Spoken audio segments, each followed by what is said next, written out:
Olá, galera! Desejo que todos estejam bem.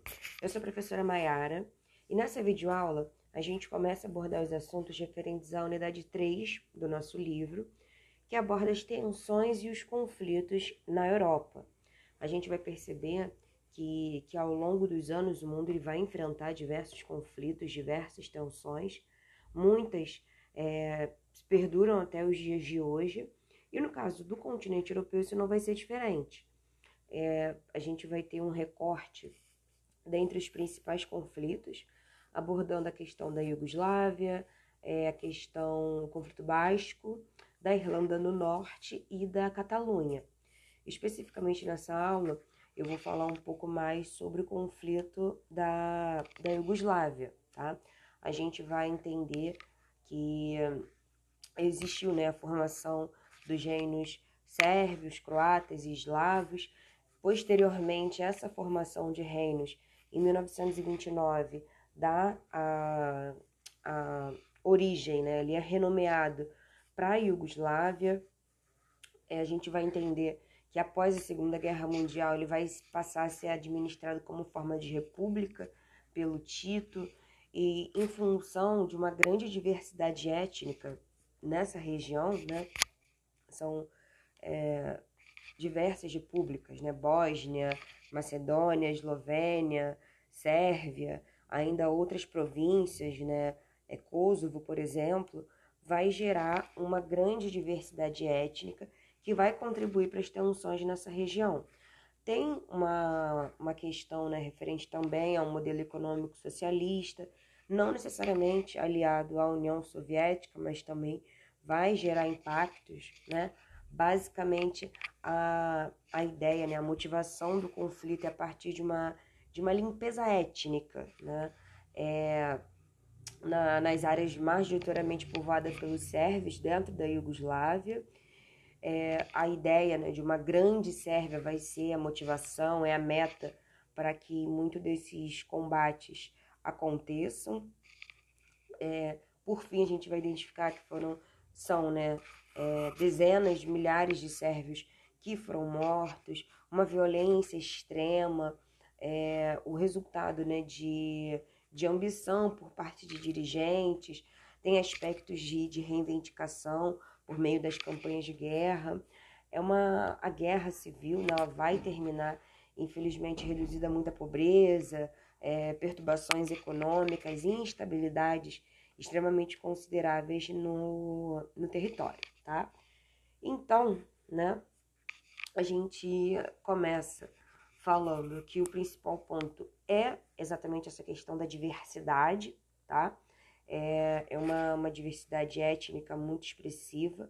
O livro de vocês traz um mapa, vou colocar aqui, que a gente já começa, né, a denotar isso.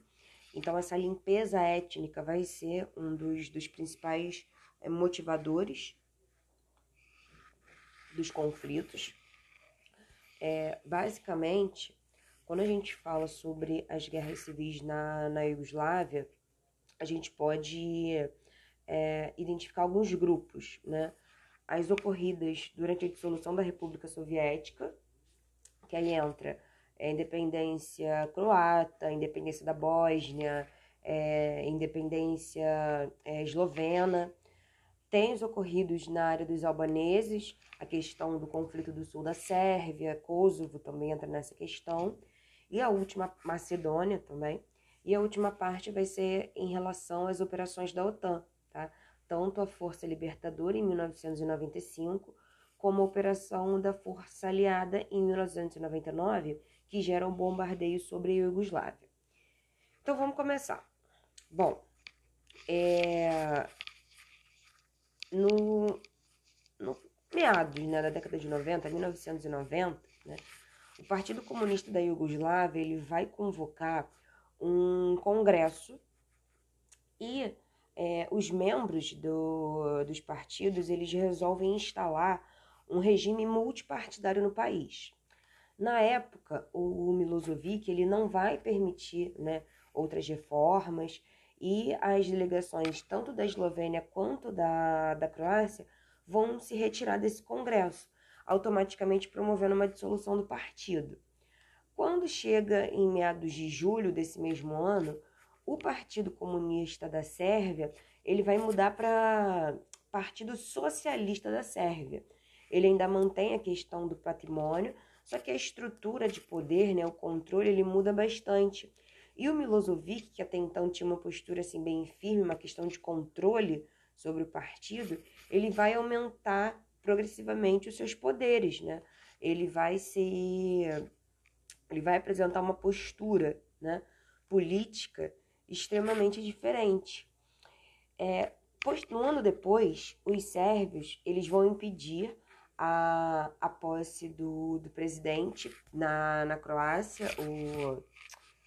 o Mesić, tá? Eles vão temer, né, que esse presidente ele tentasse diversas reivindicações, tanto na Croácia quanto na Eslovênia. E um medo, né, é que ele viesse a pretender estabelecer uma nova confederação, por exemplo, entre os estados soberanos. A Sérvia ela vai se opor a esse plano, né? Em 91, tanto a Eslovênia quanto a Croácia vão declarar sua independência. Só que essa decisão, né, ela não é aceita pelo governo central, que até então estava dominado pelos sérvios. Que aí começa o primeiro combate que vai ordenar um ataque contra a Croácia e contra a Eslovênia. Depois, né, vai ter um segundo evento, né, vai ser a vez, no caso dos muçulmanos, tanto da Bósnia quanto da Herzegovina, declararem a sua independência. E, mais uma vez, em cada situação, né, em que essas regiões declaram as suas independências, gera-se o conflito. Primeiro teve a questão da Croácia e da Eslovênia, depois vem os muçulmanos da Bósnia, e isso gera um desgaste, né, muito grande. Uma vez que tem essa declaração de independência, na lógica, é uma perda de cidadania, né? E na época, os sérvios, que até então estavam sendo liderados pelo Milošević, vão entrar em guerra com os vizinhos. E aí a gente já identifica, né? É uma guerra intermitente, um conflito civil, e a situação ela só piora com o passar do tempo. Falando um pouquinho sobre a questão da independência tanto da Eslovênia quanto da Croácia, né? No caso da Eslovênia, vai ser, a gente chama de guerra curta, né? Foi a Guerra dos 10 Dias. E quem vence, né, são os separatistas que conseguem garantir a independência. Na Croácia já vai ser um pouco diferente. Ela vai durar por mais tempo, são aproximadamente 6 meses. E vai contar com bombardeio aéreo, ofensivas blindadas, disputa corpo a corpo mesmo, e vai ter uma destruição assim muito grande. Milhares de pessoas vão ser mortas nesse conflito, né? A independência tanto da Eslovênia quanto da Croácia só vai ser oficializada em 1991, só que mesmo assim nem tudo vai estar resolvido. Porque, por exemplo, a população sérvia que estava morando na Croácia não vai aceitar essa questão separatista. Então, mais uma vez, a gente vai identificar que esse conflito ele vai se perpetuar. O fim da guerra, né? O fim da guerra na Bósnia só vai se dar 4 anos depois, né? Em 1995, beleza? Vamos seguir aqui. Bom, vai haver o estabelecimento, né, de 2 regiões autônomas que, por sua vez, em função desses diversos conflitos, desses diversos ataques, vão ficar sobre o controle da ONU, né, das forças de paz da ONU, estimulados muito pelo Milošević, né? Vai existir a criação da República Sérvia de Krajina, né? Isso também vai gerar todo um processo de independência. O foco principal é exatamente esse. São as questões de ameaça, né? Uma postura entre aspectos hegemônicos em determinadas regiões. E, infelizmente, o saldo dessas guerras é muito alto, só que ele é muito alto em aspecto negativo. Quando a gente tem, por exemplo, essa identificação da República Sérvia de Krasna, gente, são mais de 20 mil mortos, sabe? 40, não 40 não, são 400 mil desabrigados, né?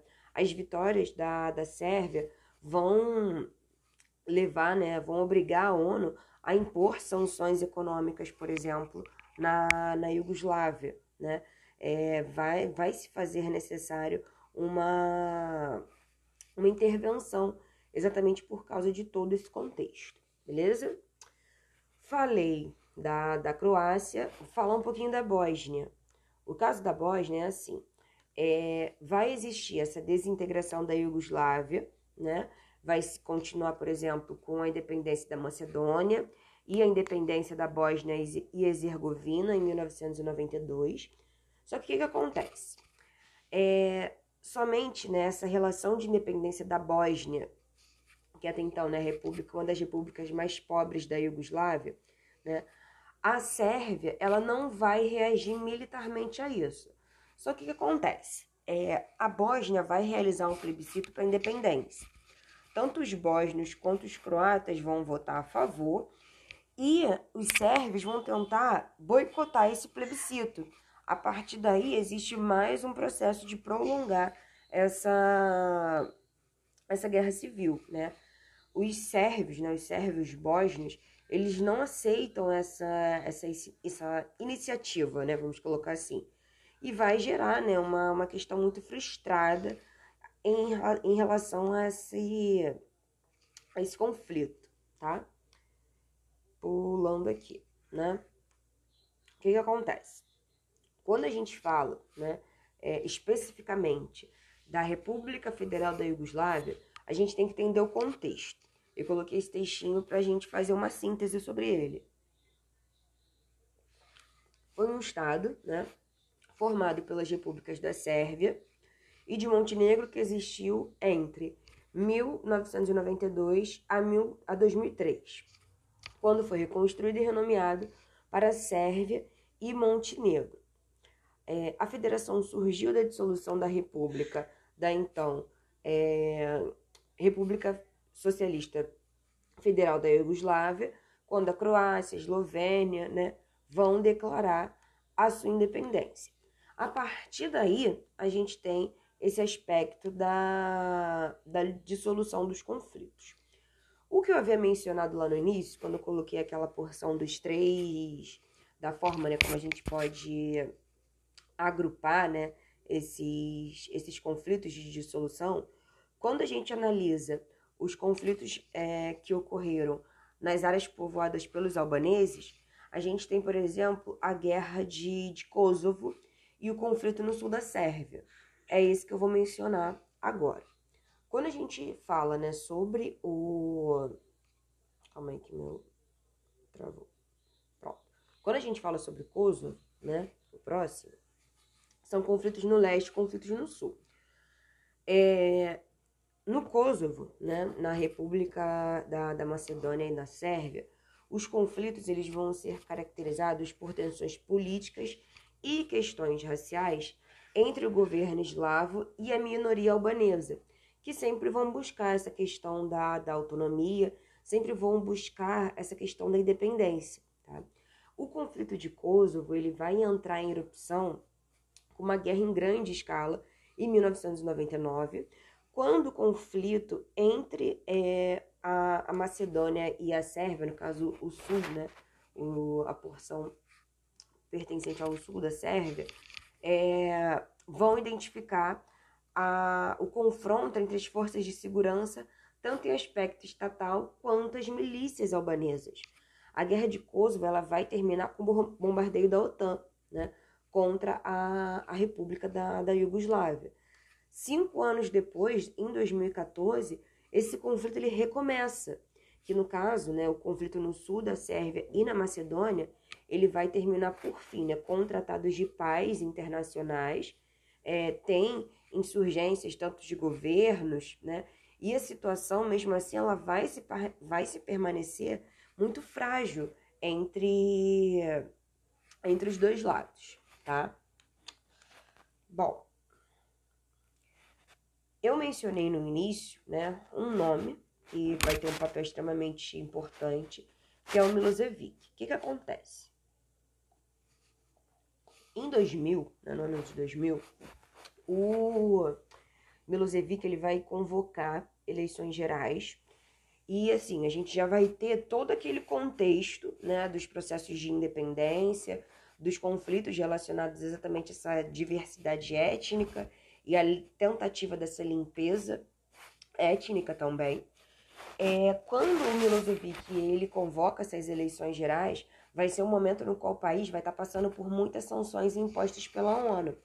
Milhares de sérvios vão estar vivendo na linha da pobreza, exatamente como consequência de todos os conflitos civis que até então foram ocorridos, né? Que aconteceram.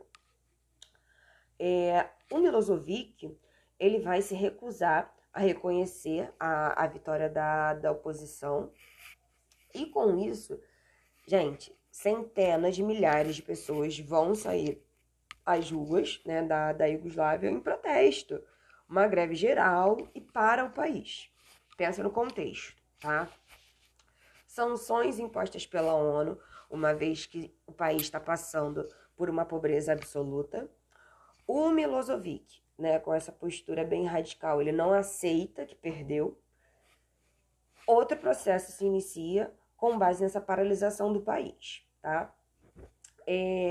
Vai ser, né, então, a era de um regime extremamente autoritário do Milosevic, que vai terminar, né, quando esses milhares de iugoslavos invadem o parlamento, que é o conflito do Belgrado. Quando o Milosevic ele tem essa postura, né, tão autoritária, não aceita a vitória da oposição, o povo se revolta e invade o parlamento. O Milosevic ele vai ser afastado do poder e, por fim, né, agora me falha o nome, eu acho que é o nome não, na pronúncia, eu acho que é Kostunica ou Kostunica, né? Ele vai ser, né, o novo presidente, vai declarar, né, a liberação do país por meio de um discurso e Belgrado é o ponto principal dessa questão. Um ano depois, né, serão restabelecidas as relações com a Sérvia, né, no caso da Sérvia, com a Albânia. O Milosevic é preso, ele é acusado de corrupção, abuso de poder também. E, né, vem a presença norte-americana do contexto. Na época, né, o Bush era presidente e ele vai impor a extradição do Milosevic para o tribunal de Haia, né, na condição para depois, né, promover uma liberação financeira para a questão da reconstrução da Sérvia, e exatamente isso vai acontecer, né? Os Estados Unidos, a União Europeia e o Banco Central, eles vão se comprometer, né, numa doação bilionária exatamente para a reconstrução do país, e de fato acontece.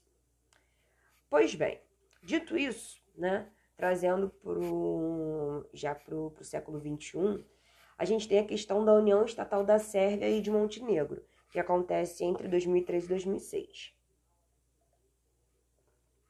Como que isso acontece?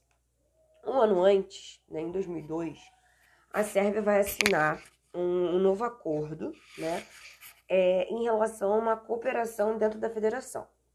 E por fim, né, um ano depois, exatamente em 2003,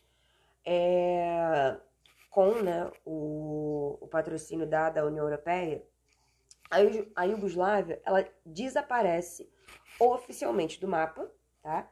Dando origem a essa nova federação, que é a Sérvia e Montenegro, com a proposta, né, exatamente para realizar um plebiscito sobre a independência de Montenegro, tá?